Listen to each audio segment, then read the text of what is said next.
I just found on the top. Can you hear me? Okay. Yes.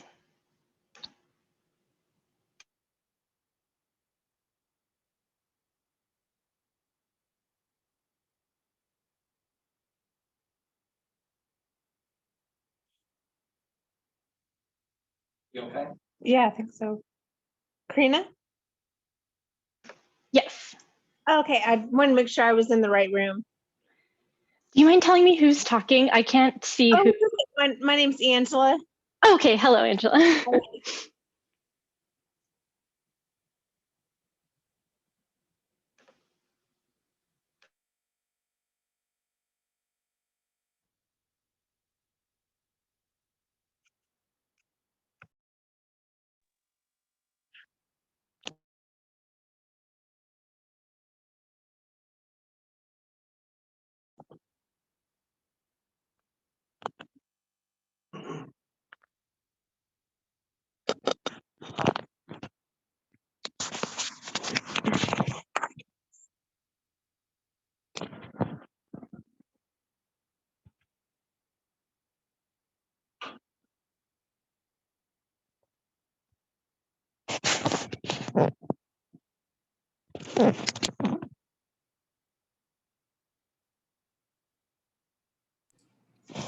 Karina, this is Melanie McGuire. Just let me know when you want us to. Yeah, sorry, I wasn't sure if we should keep waiting. Yeah, I guess we can get started. If you would like to go ahead, Melanie, if you wanted to, or do you guys have like anything planned, or should I like kind of introduce and? I think you can do an introduction, and then I'm happy. I think we both can speak a little bit on our programs and services, and then open it up. Yeah. All right, so pretty much all I'm going to do is let you guys introduce yourselves. So if you guys would like to introduce yourselves, we have Melanie with the San Antonio Food Bank, and Ariana, is that how you pronounce your name? Ariana Barber. Ariana with Meals on Wheels. And we'll be talking about food scarcity, specifically within the context of disability and COVID today. Great, thank you. My name is Melanie McGuire. I'm our Chief Program Officer here at the San Antonio Food Bank.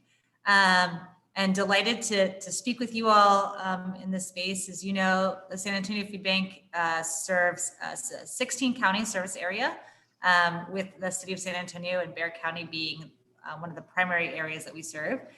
We serve through 3 strategic pillars of our work: our Food for Today strategies, which really revolve around direct food distributions. It's probably the thing that we're most known for.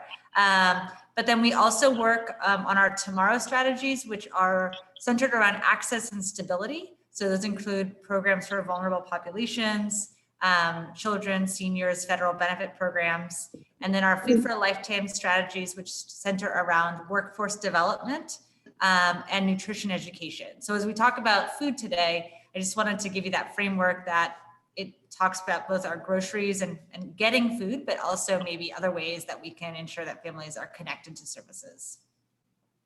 Thank you. Thank you, Melanie. And my name is Ariana Barber. I'm the Communications and Marketing Director for Meals on Wheels San Antonio. And most people know us as primarily a meal delivery service for those who are considered older. We like to think that they're just a little bit wiser than the rest of us as well. So we serve older and disabled community members who apply for our meals and are found qualified to receive services. Usually that means that they are homebound. They may not have a care provider. They basically can't stand to prepare their own meal.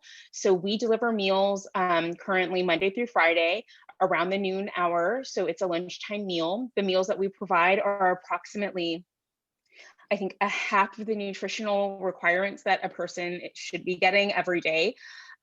We do hear a lot that people wouldn't eat if it wasn't for us delivering the ready prepared meals. COVID has, of course, impacted what we're doing, and we can share a little bit about that if you have any questions regarding that. But we also have our Animals program, which is monthly pet food delivery to those that we serve. We have our Comfy Casas program, which is helping with making sure that those we serve are comfortable and safe in their homes, including getting water pipes repaired after the freeze. We're still working with that for some of our clients that we serve. It's kind of amazing. There are still some who've gone without plumbing. And then we also have our Friendly Visitor program, which pre-COVID was an in-person opportunity, but currently is a phone visitor opportunity, and we have a friendly fan mail program as well. And then we have our Grace Notes Alzheimer's Choir, which is part of our Grace Place Alzheimer's Activities Centers. Those are temporarily closed and on hold because of COVID, but Grace Notes is still meeting remotely, virtually, and they're still singing every Friday together. So Nice. That's everything that we're doing right now. I think I got everything, but it feels like we're always adding something every day. So I'm kind of curious, and if you guys have any questions, there should be a feature to like raise your hand. I'm not sure if everyone can see that.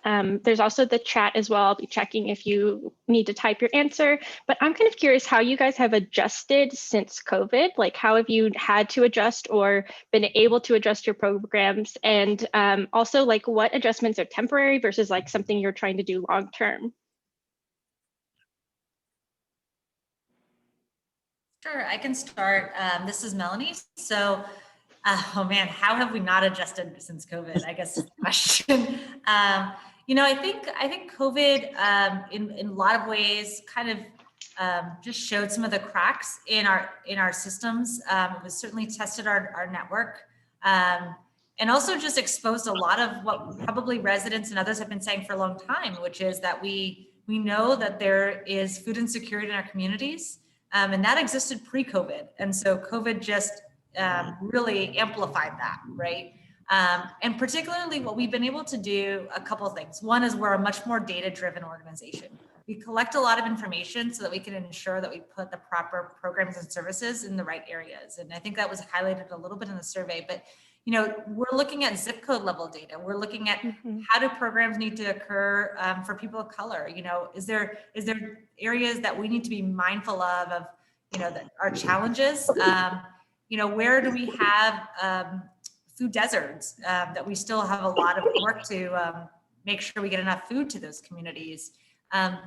What is the makeup of our community? One thing surprisingly that we learned in COVID is the average household size for USDA, which is a lot of the food that's distributed, is a household of 3. But in San Antonio, that's a household of 5. And so it's really the right amount of food for the number of people that some of these households are providing. And then, how do we make it so that we are providing multiple access points directly for food? So currently the San Antonio Food Bank operates markets in communities. Everyone knows kind of our mass distributions, but it's not the only way to get food. We have a curbside model on site every day from Monday through Thursday, where you can register on the food bank website, select a time, and just pull up and pick up your food. You don't have to wait in a line. And then we also have a home delivery program. We've mimicked our home delivery program off of Medicaid eligibility. And so what we use is the term transportation disadvantaged. And the reason we use that term is because just because you have a vehicle doesn't mean that you have the gas to put in that vehicle, doesn't mean that your vehicle is in working order. And so we don't want to just say, do you have a car? Do you not have a car? We really want to understand, what are the what are the barriers for people to get food? And so families can apply to be part of our home delivery program. We do meal programs as well as grocery programs for home delivery. And so it's really just wanting to understand, what are the needs, and we're moving toward a very people-centered model. So 75% of everything that the food bank's doing right now, we're doing ourselves. And so, what are the needs of individuals, and how do we make sure that we're listening, and where are the areas that we can still grow in our services. Our registrations also have sign language provided. So if someone, we worked really closely with the city of San Antonio so that people didn't have barriers to registering for services, that they could see the videos for every question, and they would be signed to them. And then we also operate a help center through 8 p.m. every day, Monday through Friday, and then through 3 p.m. so people can call if they can't, if they don't have access to technology. That's great. Do you mind if I introduce myself? Go right ahead, Sandra. Sure, you can go ahead.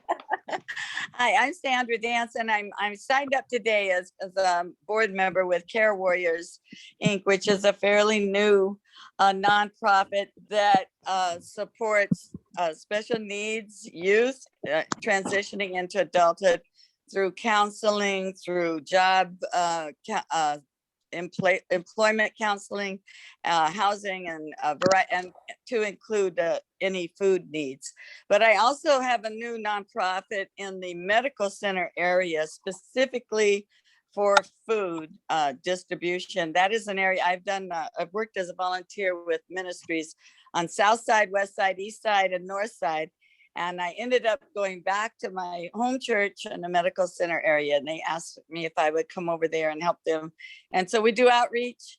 And my partner is Mercedes Bristol with Texas Grandparents Raising Grandchildren, and she has 1,000 families that are signed up for her leadership and support. And there's an enormous need in that area. We discovered that was a food desert. We have the largest refugee population there that is underserved. I just had someone call me and say they need food for 300 families when they come out of Ramadan, Muslim families. And I just started. I've just done distribution twice, but the response has been overwhelming. Many nonprofits helping, but food is the main thing, but we're giving out clothes, diapers, backpacks, and the usual. But food insecurity, I created this in my mother's name when she passed away, because she had a heart for anyone hungry, and I do too. I don't like to see, no one should be hungry in this country ever. Angela had a question, so I'm just going to read it out. She said, how do her and her husband qualify for home delivery programs? And she said her husband has SSDI. Yeah, that's a great question. So there's a couple different ways. As I mentioned, we operate a help center. And so I can make sure to put that in the chat, in that number. Or you can go on our website under our COVID response. We have a home delivery link.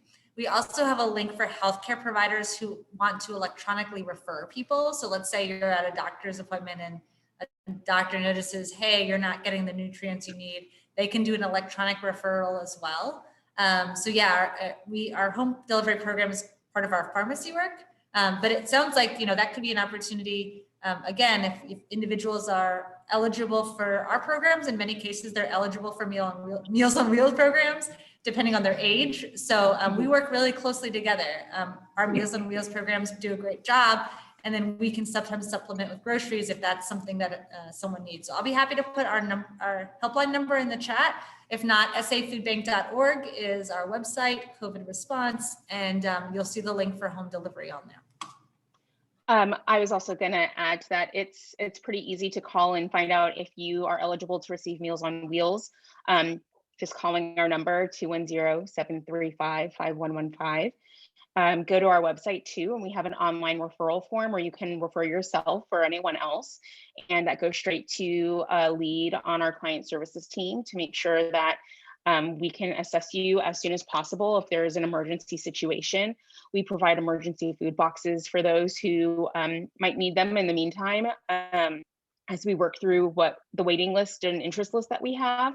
But when you're a Meals on Wheels client, if you qualify for that, all the other programs I was talking about earlier are things that you would also qualify for receiving help with should you be in need of that assistance. Oh, and does Angela want to speak? Sorry. Can you repeat that number to the I'm sorry, to the Meals on Wheels? Yes, ma'am. It's 210-735-5115. I'm going to send that in the chat as well. You said that's 210-725? 735. 35. And that was the last four? 5115. Okay. And that's a Meals on Wheels number? Yes, ma'am. And what was the website for San Antonio Food Bank?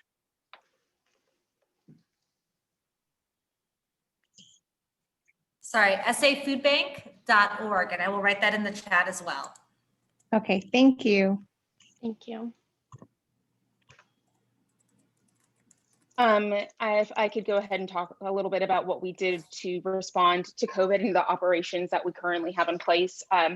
We at our office say everything changed and everything stayed the same because we didn't stop, much like the food bank didn't stop. We've been going since actually the weekend before everything shut down. We made sure to deliver extra meals to people in the event of some sort of unanticipated interruption in our services. And as part of that, we've also continued to deliver extra meals every week, just because we never know what's going to happen around the corner.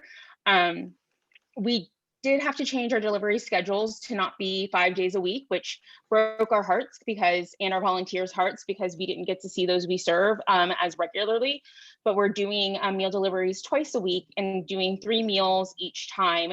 So currently they are frozen meals that have been prepared in our kitchen. So everything is still prepared by our staff or in partnership with Johnny Hernandez and his team. We partnered with them early on so he could keep his team employed and help us, and they could help us prepare more food. So twice a week we're doing that.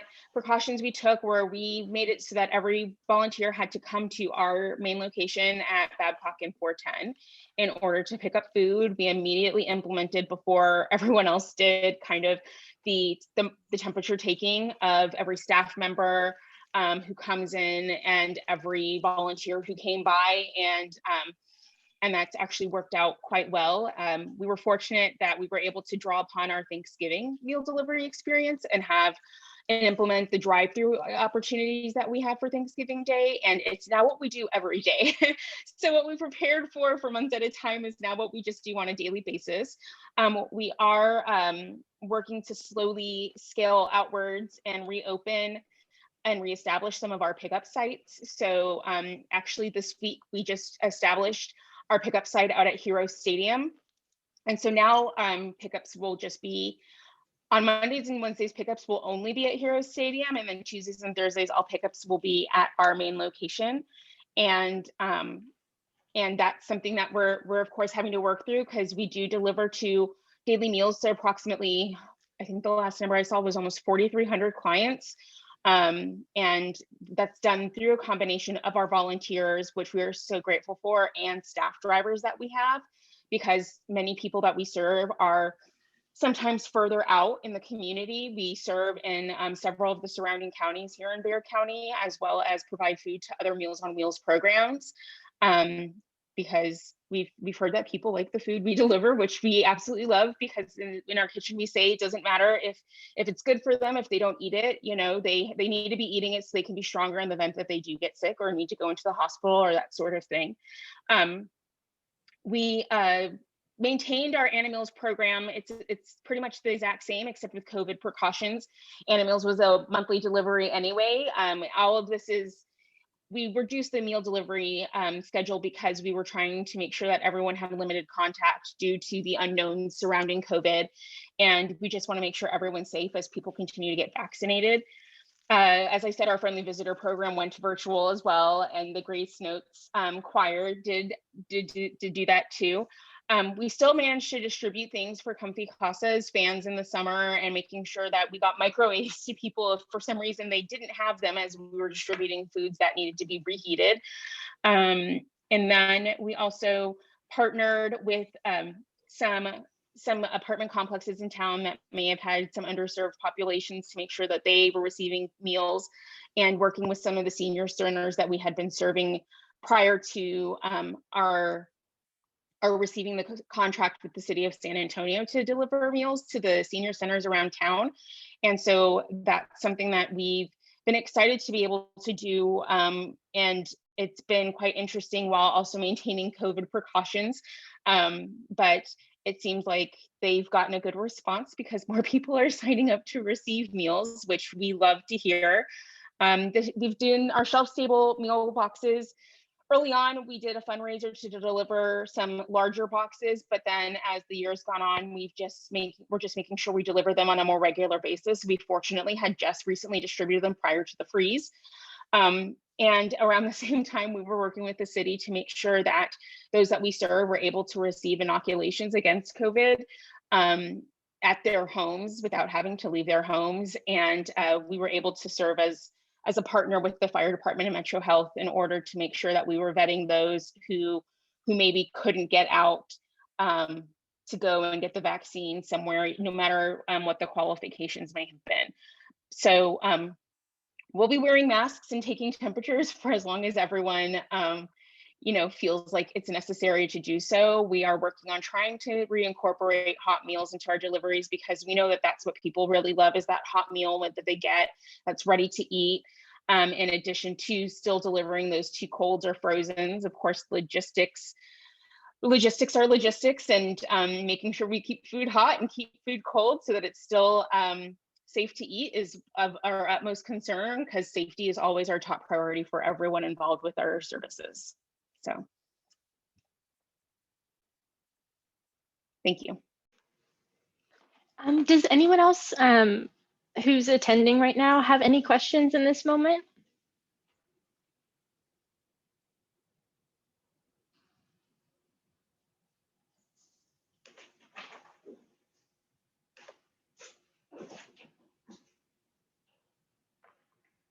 I'll give you guys a minute to think.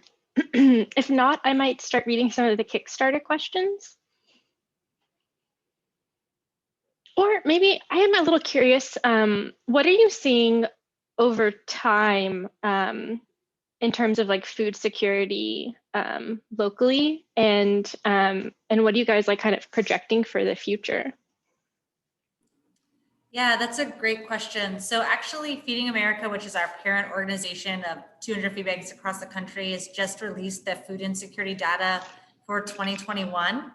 And so just to give some insight on how we look at food security as food banks, we look at unemployment and the poverty rate as the indicators for food insecurity. And we measure food insecurity as a whole, and then we measure child food insecurity. So one of the challenges that we have is that we can't look at food insecurity for seniors specifically. We can do some projections, but as a national across the country. And then we can't look at food insecurity for people of color. And we know that those rates nationally, if we look at across the board, mothers or caretakers with children under the age of 6 have a higher food insecurity rate. And then the individuals as a whole, people of color have a higher food insecurity rate as well, but we can't look at that at a county level. But what we do know is obviously we've seen an increase in food insecurity. Texas historically has a very high rate of child food insecurity. We are one of the highest in the country in terms of how many children are food insecure in our communities. And so as we look at those numbers, we know that we have a lot of work in front of us. So we're looking at numbers, that were pre-COVID at around 17%, and now we're seeing upwards of 20, 23. And then if you look at some communities, we're looking at numbers in the 30s. So really high rates of food insecurity. And then we know that there's levels of food insecurity. So You know, there are people who are at very, very low food security. And so really to even move them up, it's going to take it's going to take time, just like any disaster, natural disaster, it takes time for recovery. We are anticipating that our programs and services are going to continue at this pace, that we're going to have multiple outlets for food, because it's really not going to flip overnight, and the impacts of COVID are going to long last, even as individuals get vaccinated. With Meals on Wheels, we also have a parent organization that we're affiliated with. It's Meals on Wheels America. And every year they look at the statistics and the data, and Texas currently ranks 49th in the US for seniors threatened by hunger, as well as 19th for those at risk of social isolation, which is something that we always are working to address. We like to say that it's more than a meal, because we are doing that safety check on the people that we serve, as well as kind of giving them that friendly visit, a little smile, and just making sure that they're aware that the community cares for them. We've all seen that Texas's population is growing, especially around San Antonio, and we know that lots of people will choose to retire here because of our wonderful weather, ?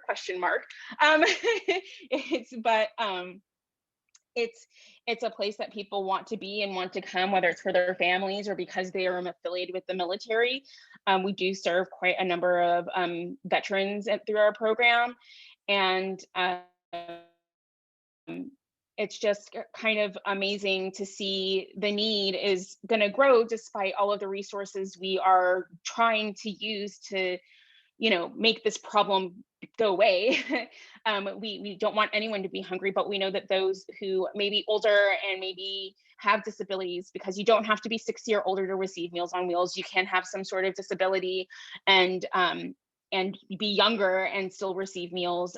We look at a number of things. Maybe it's PTSD, maybe it's something else, but the population's not getting any smaller, so we know that the need's going to grow despite everyone's best efforts. So that's why forums like these are important, to hear what people are doing in their own communities, and also to make sure that we're all prepared to have to work together in the future to combat this sort of thing, because it's not going to be something that any one of us can do alone, for sure.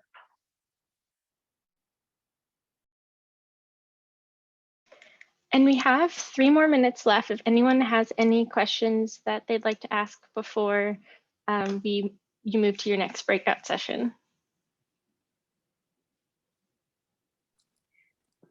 Well, I'd like to ask what Melanie, with the food bank, I volunteered there and I volunteered at Meals on Wheels. You guys are all doing fabulous work in perilous times, so I salute you. What do you see as the largest growth? I know you gave some really important statistics, but is there a section of town or a portion of town where you see the need growing at a faster rate than other parts of town? Because I know in the medical center, people are surprised to find out there's a lot of poverty, there's a lot of hunger, a lot of homelessness, there's a lot of people with special needs, and the people are surprised to find out. And I'm just getting started, and we do contactless loading up cars with food as they pull up, and barely get a chance to market, and they find out some kind of way, and through osmosis or something, and they show up because the need is so great. So I guess that's to Melanie. Yeah, sure. So I guess my question to be back to you is, like, are you all doing a box distribution? Are you buying food for your bags? I'm working with the United, the healthcare people. Oh, yeah. And also with for the seniors with Mercedes with Texas Grandparents. She has a contract with you guys. So it's good. boxes for the seniors if they sign up. It's bags of fresh produce, and then I have another.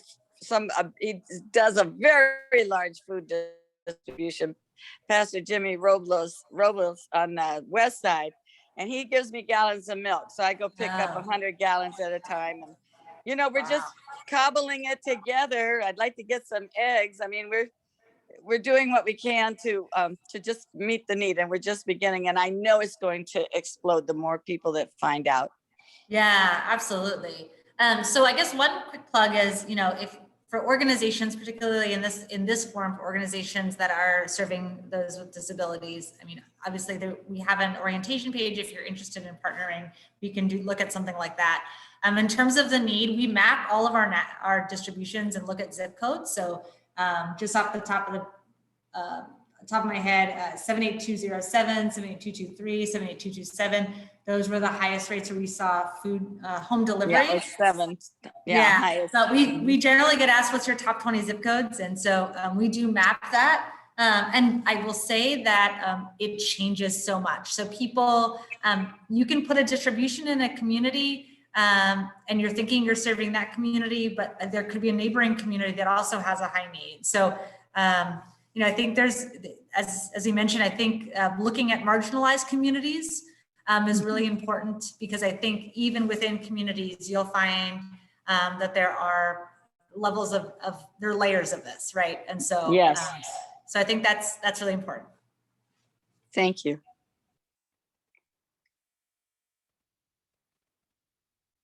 Okay, so if there's another session that you guys would like to attend, sorry, there's a little bit of noise in the background. If there's another session that you guys would like to attend, you can navigate there now. And if you need help, you can let me know or put it in the chat, and I can get you to the next room. Yeah. And you're how do also you welcome to navigate stay. that? So at the bottom, it should say breakout rooms, and it looks like there's like 4 little squares. But if you can't see that, I can navigate you. Yeah, I don't have that. I'd Okay. like to go to employment. Okay, is that Sandra? Yeah, that's Sandra. Okay, Sandra to employment. Let me just see if I can find it. Enjoyed you guys. Thank you. Okay, now I'll look for you. Okay, there we go. Okay, sending you off. Bye. Okay. Angela, would you like to be moved somewhere?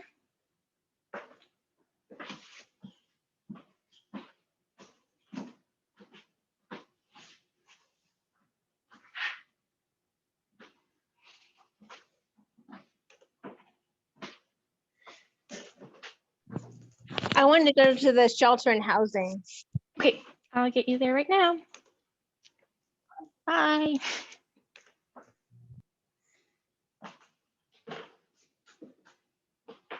Okay.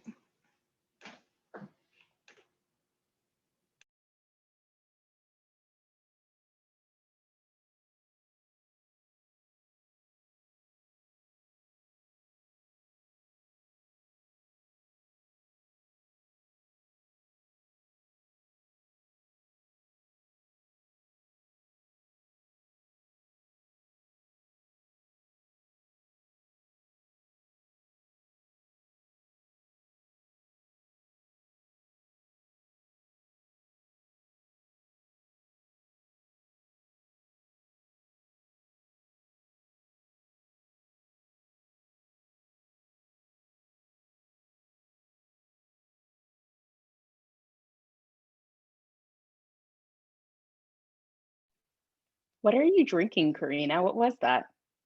I sent my partner to come to pick us something from the Korean market, and so he always like bring a new thing back. So it's coconut water, Young coconut with water young coconut juice with pulp and sugar. and sugar. Yeah, that's what we were just talking about.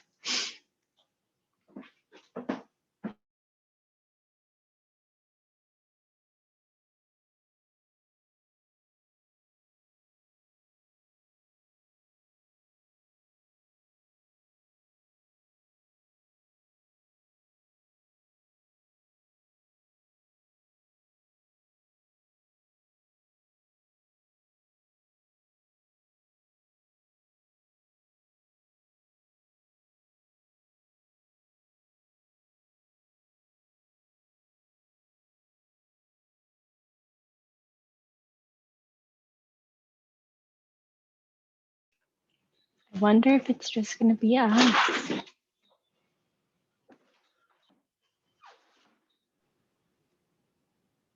You tell us if that's the case.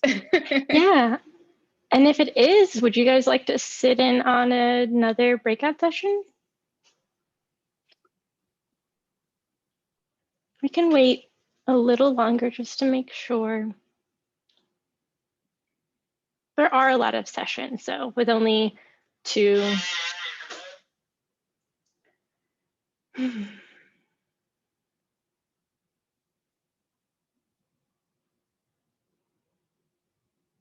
I'll ask Melanie too, just in case.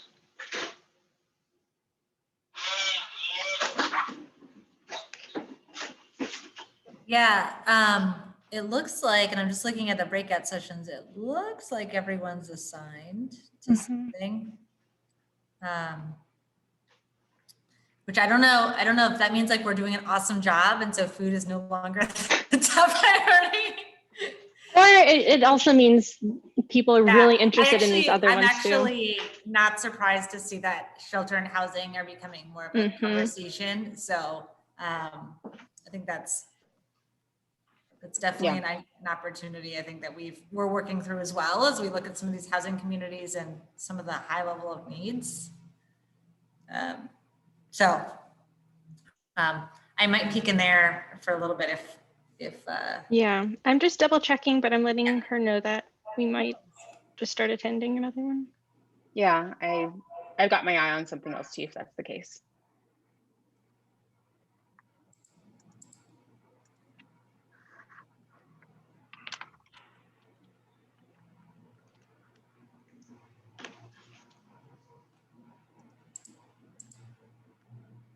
If you guys want, let's see.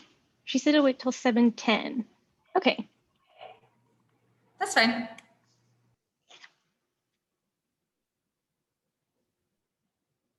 I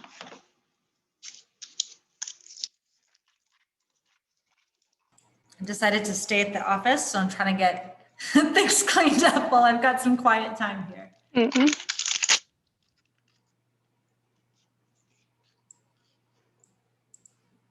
I'm curious about what you guys are doing at the food bank in terms of gardening. I know you have like that. You have like a little like bit of a community garden there, but that might be a whole other session. Yeah, actually, you know what? One thing I did mention on our nutrition team, we're actually hiring someone that's specifically going to look at our curriculum for people with disabilities and see how there would be any tweaks we would want to make for our curriculums to think through, are there opportunities for modifications on things, on recipes, on, so we're super excited because it's really our first position that we're really devoting to someone who's had experience in that space. So we have a lot of curriculum and a lot of nutrition programming. And so it'll be the first time we look at it from a different lens. Cool.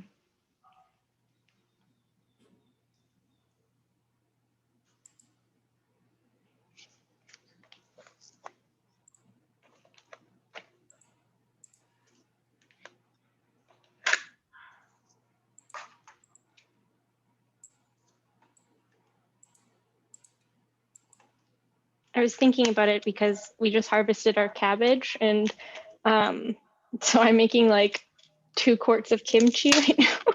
Oh. And I've never made it. So just going all in. Wow. Actually, yeah, we had a healthcare conference a couple weeks ago, and that was actually one of the things we taught was how to make kimchi. Cool. I have not made it either, so best of luck. Thank you. Okay, we'll give it one more minute, and then if you guys want to, do you know how to navigate through the breakout rooms? Yeah. Okay.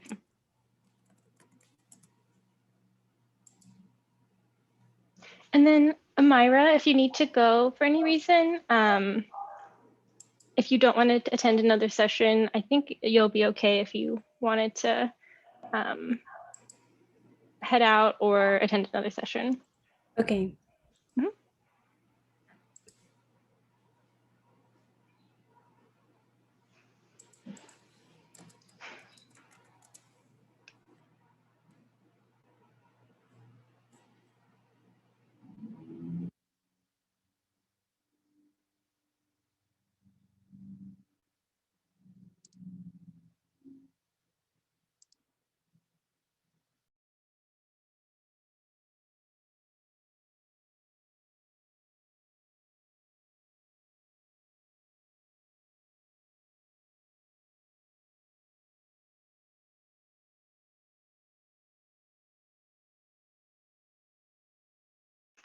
I guess if you guys want to head out, it is 7:10.